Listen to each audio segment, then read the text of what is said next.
Wir befinden uns im Osten Deutschlands. Hinter meterhohen Zäunen liegt ein Bahnbetriebswerk, welches einen ganz besonderen Schatz behütet.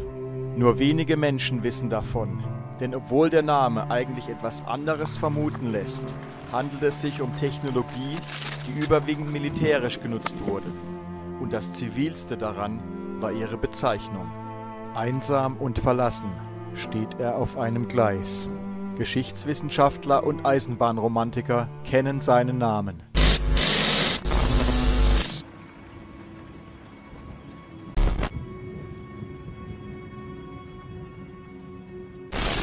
In den 1950er Jahren begann die Deutsche Reichsbahn mit dem Aufbau von sogenannten Katastrophenzügen, die nicht nur militärisch genutzt werden sollten.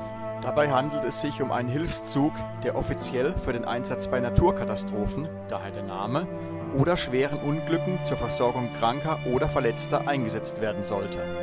Die Gründe für die Entwicklung und Stationierung dieser Züge waren jedoch rein militärisch. Insbesondere bei großen Manövern des Warschauer Vertrages wurden sie als mobiles Lazarett benutzt.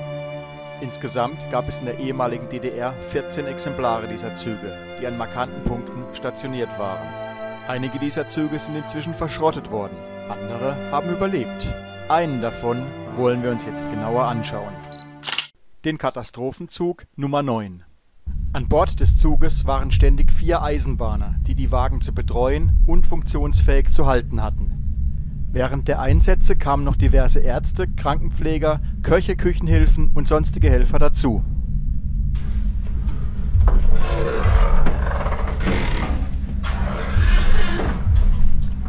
Der erste Wagen, den wir uns anschauen wollen, ist der Operationswagen. Er diente der medizinischen Betreuung und Behandlung Erkrankter oder Verletzter während des Transports im Katastrophenzug. Sogar die Möglichkeit der chirurgischen Erstversorgung war gegeben. OP-Tisch und OP-Leuchte, Beatmungsgerät und überhaupt alle notwendigen medizinischen Geräte, die man für die Notfallversorgung benötigte, waren vorhanden. Das Apothekenschränkchen ist immer noch voll bestückt mit allen erdenklichen Medikamenten und Utensilien. An den OP-Saal schließt sich ein Aufbereitungsraum an zum Keimfreimachen der gebrauchten Instrumente. Hierfür stehen 2 Sterilisatoren zur Verfügung. Der MLW-Heißluftsterilisator ist so sauber und blitzeblank, dass man darin ohne Bedenken sein Operationsbesteck reinigen könnte. Rechter Hand des Operationssaals gelangt man durch eine Türe in den Apothekenraum, der allerdings außer einem DDR-Telefon, einer Lampe und einem Stuhl mit nichts weiterem bestückt ist. 110, die Volkspolizei. Noch einmal ein Blick zurück durch die Durchreiche in den OP-Saal. Ein Zimmer bleibt uns noch im Operationswagen, der sogenannte Dusch- und Vorbereitungsraum, linker Hand des OPs. Er war dazu da, die Patienten für die Behandlung im OP vorzubereiten. Außerdem ist hier die Flaschenbatterie der Sauerstoffanlage installiert.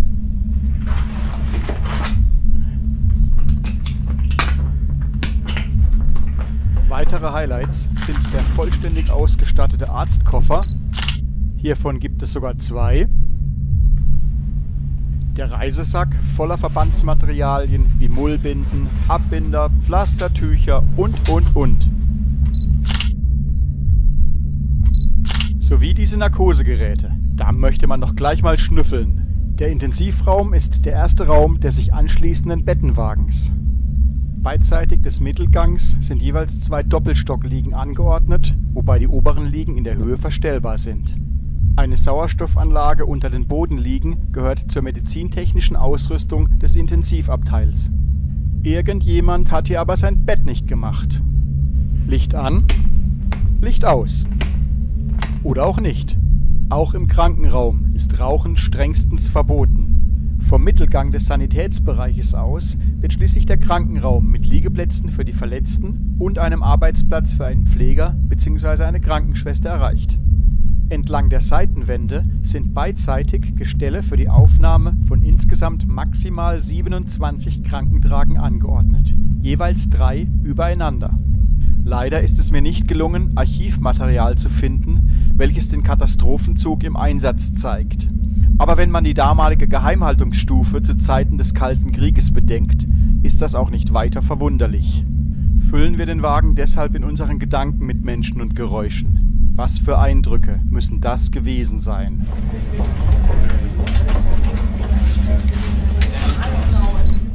Maximale Kontrolle über das gesamte Geschehen. Natürlich gibt es auch einen Spülraum, einen Waschraum und ein WC. Aber besonders spektakulär sind diese nicht. An den Bettenwagen schließt sich der Küchenwagen an.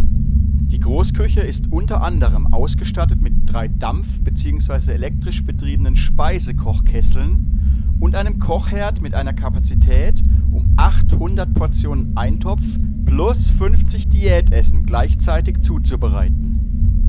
Direkt daneben der sogenannte Gemüseputzraum, unter anderem ausgestattet mit einem elektrischen Fleischwolf sowie einer für damalige Verhältnisse hochmodernen Kartoffelwasch- und Schälmaschine. Ein Blick zurück in den Küchenwagen und ein Blick nach oben in die Hängeschränke.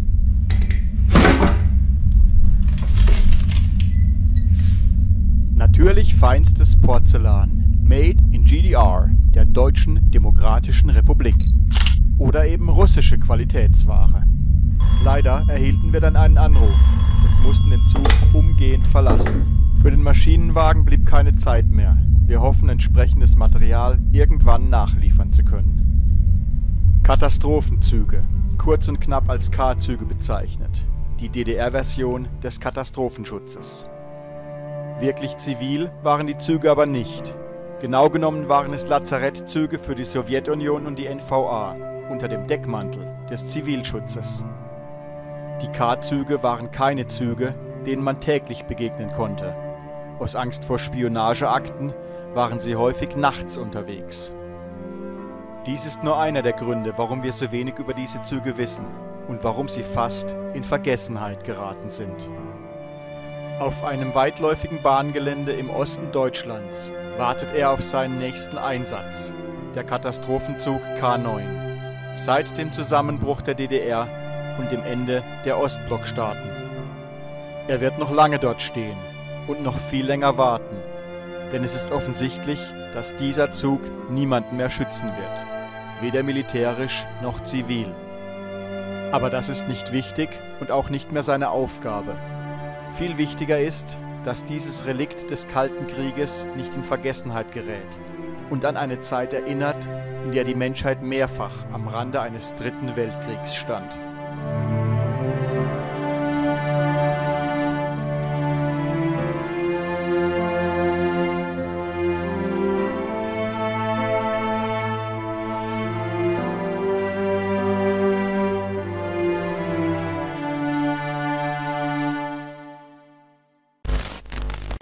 Vergesst bitte nicht, meinen Kanal zu unterstützen, indem ihr ganz einfach auf Abonnieren klickt. Vielen Dank! Mehr von den Lost Place Tapes findet ihr auf Facebook und natürlich auch auf Instagram.